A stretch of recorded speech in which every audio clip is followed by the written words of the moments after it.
हाँ तो प्यारे दोस्तों, आज हम लोग पढ़ने वाले हैं नियामक ज्यामिति के बारे में। नियामक ज्यामिति का प्रश्नावली एक एक का क्वेश्चन देखते हैं क्या है। बिंदु 15,8 की दूरी मूल बिंदु से ज्ञात करना है। तो देखते हैं पहला क्वेश्चन कैसे होता है। मूल बिंदु क्या आता है? 0, तो 0 को मान लेंगे, 0,0 मान लेंगे यहाँ पे। उसके बाद पी क्या दे रखा है अपने को? पी दे रखा है 15,8 मान लेंगे। उसके बाद अभिष्ट दूरी क्या है इसकी? अभिष्ट दूरी दे रखा है ओपी, तो ओपी हम मान लेंगे। ओपी बराबर X square plus Y square. तो एक्स अपना क्या दे रखा है? एक्स दे रखा है अपना 15 पे स्क्वायर लगा देंगे, और 8 दे रखा है तो 8 पर स्क्वायर लगा देंगे। आप देखते हैं 15 का स्क्वायर का 15 का स्क्वायर हो जाएगा 225 यहाँ पे, और 8 का स्क्वायर क्या हो जाएगा? 8 का स्क्वायर हो जाएगा हमारे पास 64। इन दोनों को जोड़ेंगे, अभी जोड़ने पाता है 279। 289 का रूट टूटेगा तो यहाँ पे 17 आ जाएगा। तो यही था अपना पहला नंबर क्वेश्चन का आंसर था। अब चलते हैं क्वेश्चन नंबर 2 पे। क्वेश्चन नंबर 2 पे अपने को दे रखा है यदि 0 इंटू 0,0 मूल बिंदु हो और p के निर्देशांक -3, -4 हो तो OP ज्ञात करें। इसमें भी वैसे सेम क्वेश्चन जैसे पहला नंबर बनाए थे वैसे ही इसको बनाना है। तो ओ पहले क्या मान लेंगे हम? 0,0 हो जाएगा। पी को क्या मान सकते हैं हम? पी को मान सकते हैं -3, -4 हो जाएगा। इसके बाद अपने को ओपी ज्ञात करना है, तो लिख देंगे ओपी बराबर X square plus Y square. अब देखेंगे एक्स स्क्वायर का मान बैठाएंगे हम -3 स्क्वायर हो जाएगा रूट अंडर में। उसके बाद वाई का मान बैठा देंगे -4 का स्क्वायर। माइनस से माइनस गुने में प्लस हो जाता है, तो 3 का स्क्वायर यहाँ पे +9 हो जाएगा। उसके बाद 4 का भी वैसे ही प्लस 16 हो जाएगा। तो इन दोनों को जोड़ने पर आता है हमारे पास 25, और 25 का रूट अगर टूट जाएगा तो हो जाएगा हमारे पास आंसर इसका हो जाएगा 5। तो यही था हमारा 2 नंबर क्वेश्चन। तो अब चलते हैं क्वेश्चन नंबर 3 पे। क्वेश्चन नंबर 3 पे आपको क्या दे रखा है कि सिद्ध कीजिए कि बिंदु ए cos थीटा साइन थीटा की दूरी मूल बिंदु से सर्वदा एक ही रहती है, चाहे थीटा का मान कुछ भी हो। चलिए 3 नंबर क्वेश्चन को सॉल्व करते हैं, देखते हैं। इसमें भी सेम वही करना है।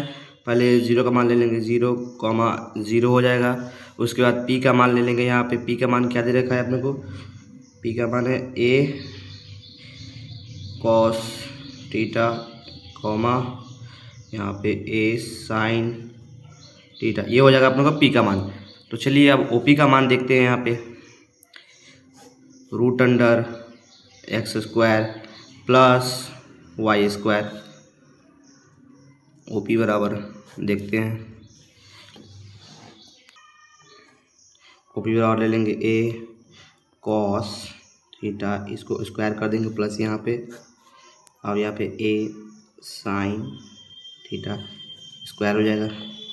एक चीज़ देखिए यहाँ पे कि sine square plus cos square का मान 1 होता है, याद रखिएगा।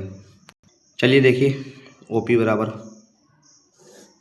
अगर ये स्क्वायर टूटेगा तो हो जाएगा ए स्क्वायर कॉस स्क्वायर प्लस ए स्क्वायर और साइन स्क्वायर। ओपी बराबर ले सकते हैं यहाँ पे। तो जैसा कि मैंने बोला था यहाँ पे कि साइन स्क्वायर और कोस स्क्वायर का मान 1 होता है, तो यहाँ पे हम ले सकते हैं ए स्क्वायर इंटू 1। तो हमारे पास ए का मान क्या आ जाएगा?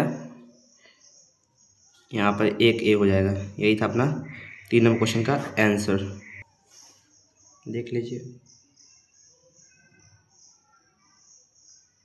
तो चलिए अब क्वेश्चन नंबर 4 में चलते हैं। क्वेश्चन नंबर 4 क्या कह रहा है कि बिंदुओं -1,3 तथा -5,7 के बीच की दूरी को ज्ञात करना है। तो चलिए ज्ञात करते हैं। सबसे पहले हम मान लेंगे कि QX मान लेते हैं, QX पर।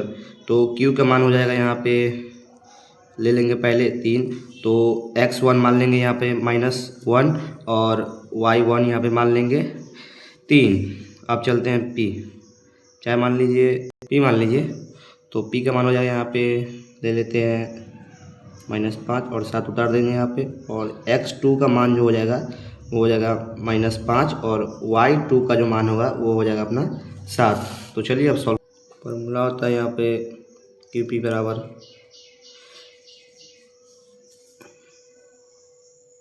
x1 minus x2 whole square plus y1 minus y2 whole square. तो चलिए अब बैठाते हैं मान यहाँ पे।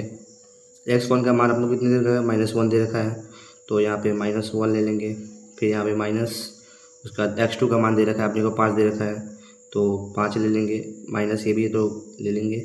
और यहाँ पे y1 का मान दे रखा है अपने को 3, तो 3 ले लेंगे, माइनस है। उसके बाद ये 7 है y2 का मान, तो होल स्क्वायर। अब देखते हैं यहाँ पे QP सब में लिखिएगा बराबर। चलिए देखते हैं अब, माइनस में ये भी माइनस ये भी है, तो यहाँ पे माइनस ये रहेगा और ये माइनस माइनस प्लस हो जाएगा। तो अब ये -1 + 5 का होल स्क्वायर और प्लस में 3 माइनस का चिन्ह बड़ा है यहाँ पे, 7 माइनस है, तो ये -4 हो जाएगा होल स्क्वायर। तो QP बराबर ये माइनस में है, ये प्लस में है, प्लस का चिन्ह यहाँ बड़ा है, तो यहाँ पे 4 का स्क्वायर हो जाएगा, और यहाँ -4 का स्क्वायर टूटेगा तो ये 16 हो जाएगा। यहाँ पे जगह नहीं है तो बगल में लिखेंगे। तो 4 का स्क्वायर टूटेगा अंडर रूट में, QP बराबर 4 का स्क्वायर टूट जाएगा तो यहाँ पे हो जाएगा ये 16, और पहले से 16 है तो 16 दे देंगे यहाँ पे। तो रूट अंडर कितना हो जाएगा, रूट अंडर 32 हो जाएगा। और अगर रूट अंडर 32 को रूट आउट करना चाहते हैं तो यहाँ पर 4√2 हो जाएगा, 4√2 इकाइयाँ। ये हो जाएगा आपका 4 का पहला का आंसर। अब चलते हैं क्वेश्चन नंबर 4 के 2। पहले देख लीजिए 4 का पहला। अब आइए देखते हैं क्वेश्चन नंबर 4 का 2। 4 का 2 में दे रखा है बिंदु मानने के लिए कह रहा है। बिंदु ए दे रखा है 5, -8 और बिंदु बी दे रखा है -7, -3 के बीच की दूरी को ज्ञात करना है। तो बिंदु ए मान लेंगे हम, यहाँ बिंदु ए मान सकते हैं हम 5, -8 मान सकते हैं, और बिंदु बी मान सकते हैं हम लोग -7, -3 बिंदु बी को मान सकते हैं। ए बराबर देखते हैं x1 का मान आ जाएगा हमारे पास 5 और y1 का मान आ जाएगा हमारे पास -8। अब बी का x2 का मान आएगा हमारे पास -7 और y2 का मान आ जाएगा -3। तो चलिए अब ए बी बराबर देखते हैं। कुछ भी मान ले सकते हैं हम, इसमें दे रखा है किताब में ए बी, इसलिए ए बी लिए हैं।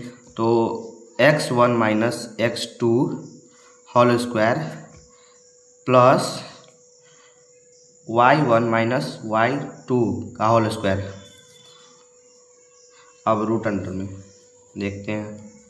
x1 का मान कितना दे रखा है हमारे पास 5, माइनस में है, और 7 x2 का मान भी माइनस में है, तो यहाँ ब्रैकेट में लिख के होल स्क्वायर दे देंगे। अब प्लस करेंगे, और y1 का मान हमारे पास कितना देखा है -8, और माइनस खुद 3 में, तो इसको भी ब्रैकेट में माइनस लिख के होल स्क्वायर दे देंगे।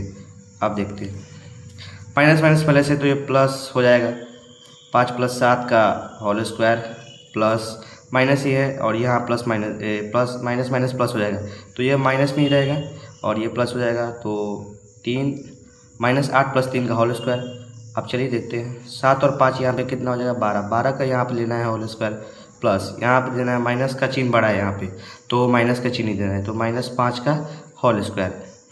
तो आप देखते हैं 12 का होल स्क्वायर टूटेगा तो 144 आ जाएगा अपने पास, और 5 का टूटेगा तो माइनस में है, तो 2 बार माइनस होने पर कोई भी चीज़ प्लस में हो जाता है, माइनस प्लस हो जाता है। तो यहाँ पे देखते हैं 5 का होल स्क्वायर टूटेगा तो ये होगा 25, 144 और 25 को जोड़ेंगे तो 169 हो जाएगा अपने पास। तो 169 का होल क्यूब टूटेगा तो कितना होगा